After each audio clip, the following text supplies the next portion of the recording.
মা আসছে। গতকাল বাসন্তী পুজোর মহাষষ্ঠী। এটি আমাদের পাকুহাটের বাসন্তী মায়ের মন্দির।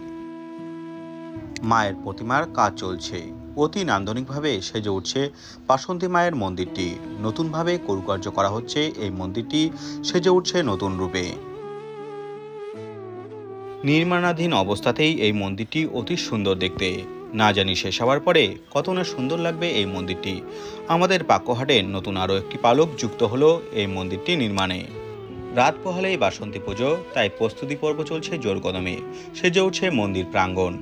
আলোকসজ্জায় সেজে উঠবে মন্দির। আশা রাখি প্রতিবারের মতোই এবারও বসবে ছোট একটি মেলা, হবে সাংস্কৃতিক বিভিন্ন প্রোগ্রাম। মন্দিরটি রয়েছে পাকুহাটের খিরিপাড়ায়, অর্থাৎ পাকুহাট থেকে মালদা যাওয়ার রাস্তায় নেতাজি মোড় পার করলে বন্দর ব্যাংকের কিছুটা পরেই এই মন্দিরটি দেখা পাবেন আপনারা।